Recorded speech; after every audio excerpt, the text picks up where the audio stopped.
The movie opens in Seoul, where we meet our protagonist, In Chang, a member of the military's explosives disposal team. His unit is currently dismantling unexploded ordnance found at a construction site from the Korean War. In Chang is overjoyed because today is his final day of service before he finally retires from the military.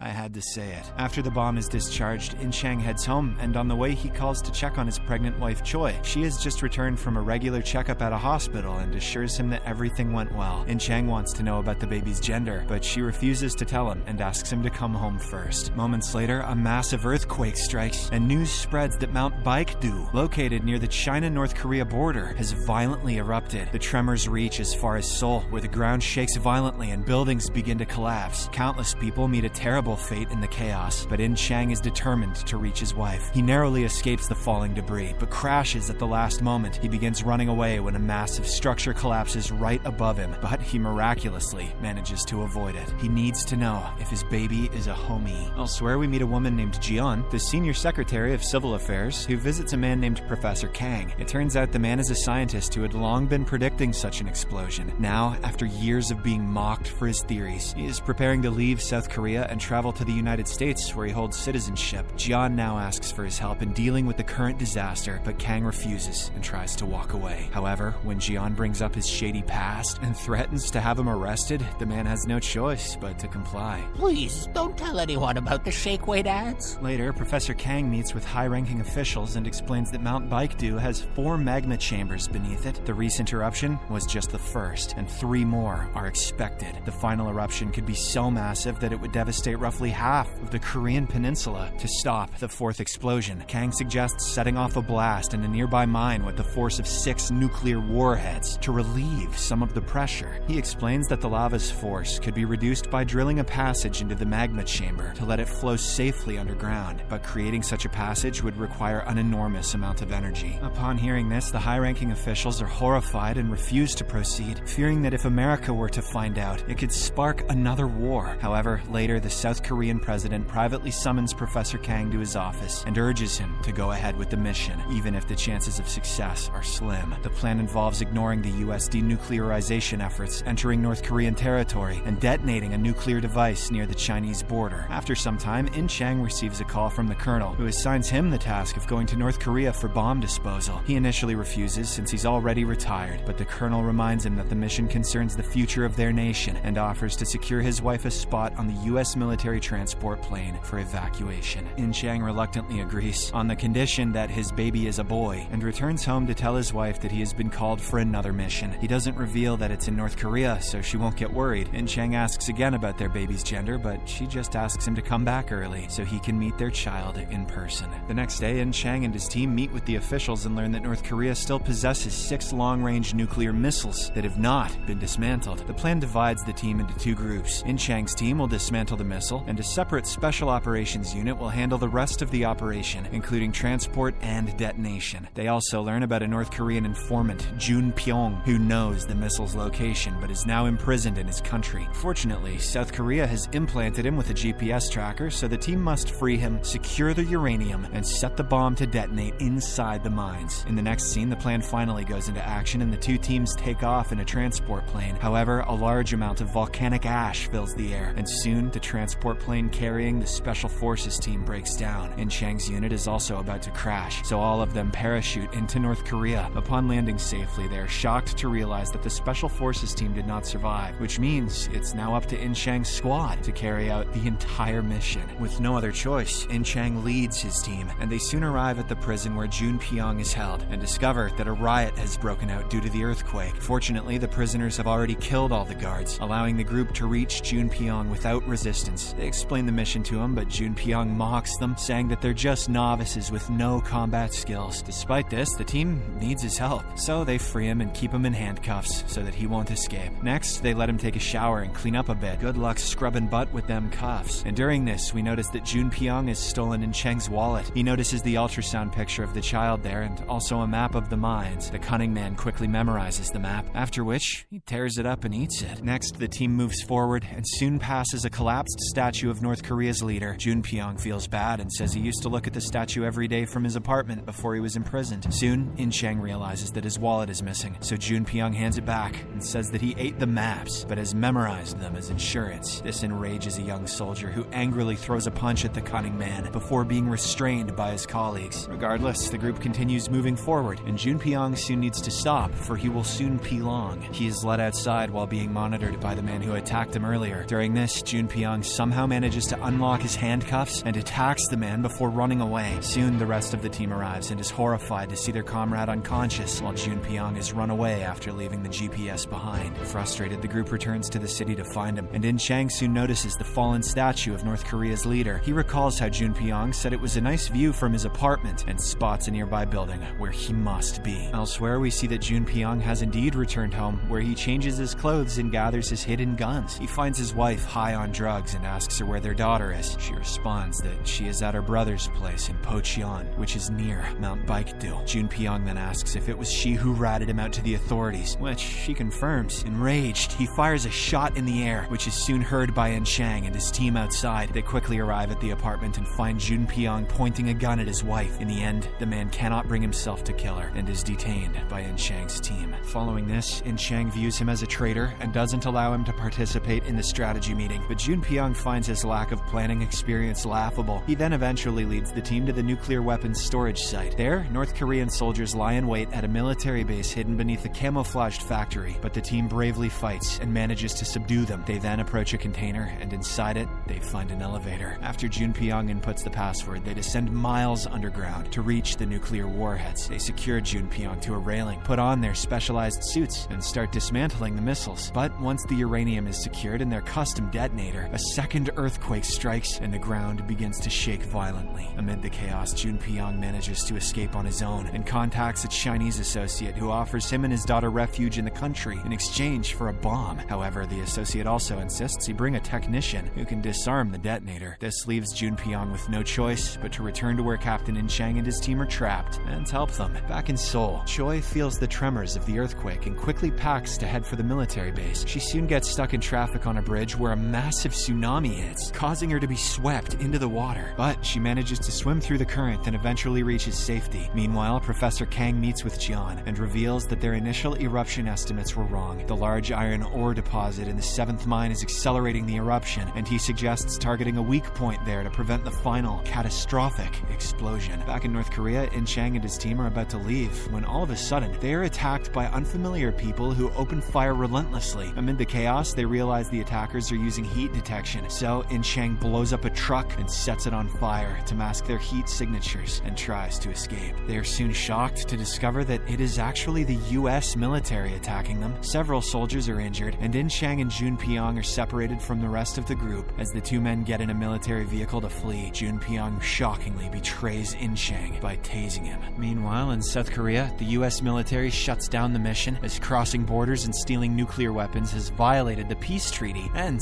could trigger a war. Professor Kang thus decides to leave, while Jian tries to persuade him to stay, knowing that if he abandons the operation, South Korea will face serious danger. However, Kang insists there's nothing he can do, and ultimately departs. Later, Kang boards a bus to the evacuation base, where he meets Choi along the way. She is crying, so he comforts her and gives her a handkerchief. Fortunately, he never used that one, back when he was predicting his own little Mount Paektu would erupt. They talk for a while, and he learns that she is In-chang's wife, and is hoping her husband will meet her at the evacuation point. This makes Kang feel bad, but he doesn't say anything to her about her husband's mission. On the other hand, we see that Junpyong is handcuffed In-chang and plans to take him and the bomb to hand over to the Chinese. He reveals that they are heading to Pocheon near Mount Paektu, where his daughter Sun Ok is. At one point, Junpyong stops the vehicle to relieve himself, and during this time, In-chang manages to break free from his handcuffs. When Junpyong tries to restrain him again, In-chang quickly swallows the GPS and declares that now his team will be able to track him wherever he goes. This enrages Junpyong, and the two get into an intense fight. Amidst their struggle, the military vehicle crashes into a tree and becomes immobile. In the desperate situation, In-chang begins to cry, saying that he may never return to his wife alive and might never see his child, or know if he should name it In Wang. Junpyong, who is also a father, is moved by his words and decides to continue the rest of their journey on foot. The two carry the detonator and start walking, talking casually along the way. In-chang admits that he doesn't even know his baby's gender, so Junpyong Pyong points out that it's visible in the ultrasound picture. Better not have been, He says. A son of mine's packing a micro. Desperate, In Chang asks him what it is, but the cunning man refuses to reveal it. Jun Pyong then asks about the ending of a South Korean series called Damo, which he couldn't watch while imprisoned. He offers to reveal the baby's gender if In Chang reveals the ending, but the latter also refuses to tell him.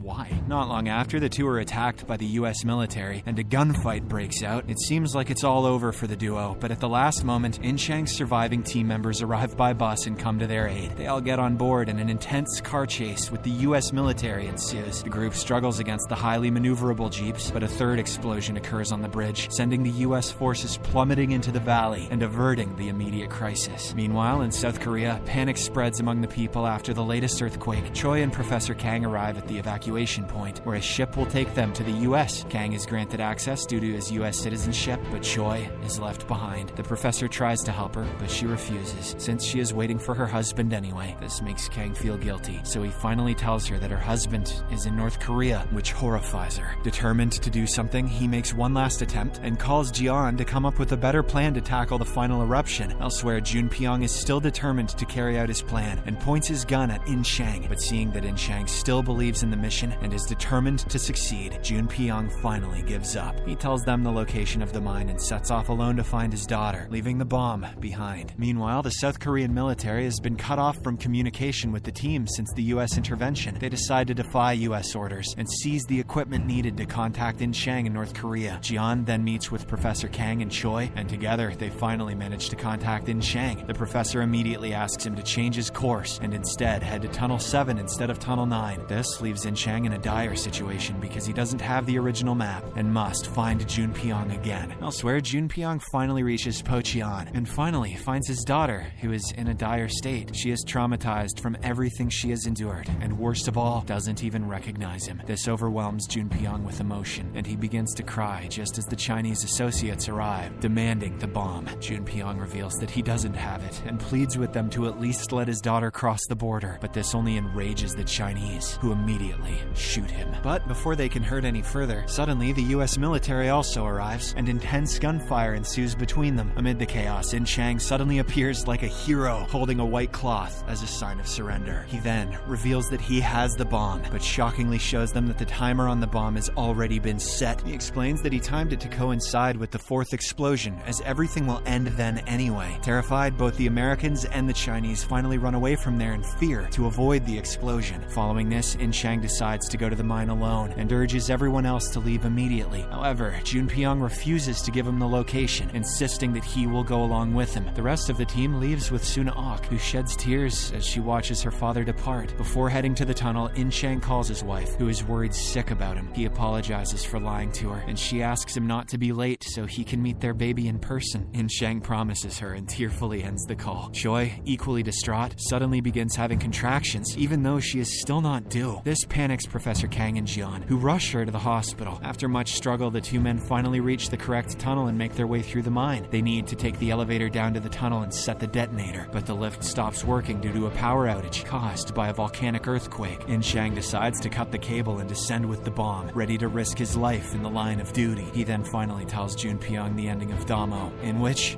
everyone dies. Jun Pyong is stunned to hear this, but reveals that his claim of knowing the baby's gender was just a bluff. He then tells In Chang to stay alive and find out his child's gender in person. In a shocking turn, Jun Pyong suddenly steps onto the lift and closes the door, choosing to descend alone. In Chang tries to stop him, but Jun Pyong shows that he's badly hurt and claims no one will miss him in any way. He only pleads with In Chang to take care of his daughter, since he's the only person he trusts. With that, Jun Pyong says his final goodbye and uses the last of his strength to carry the bomb to its destination. Next, In Chang is left distraught as he drives away from Mount Paektu, and moments later, the uranium bomb detonates. While Jun Pyong is killed in the blast, the explosion successfully stops the earthquakes, saving countless lives across the Korean Peninsula. Choi, on the other hand, safely gives birth in a hospital. The scene then cuts to a year later, where North and South Korea work together to oversee the reconstruction of the peninsula. Professor Kang returns to Korea from the US and is greeted by Jian at the airport. It turns out that he has finally decided to settle in his homeland and is tasked with promoting a renewable energy project using magma from Mount Mount Paektu. Meanwhile, at In-chang's home, we see the couple living happily with their toddler and their adopted daughter, Sun Ok. And we will never discover the baby's gender.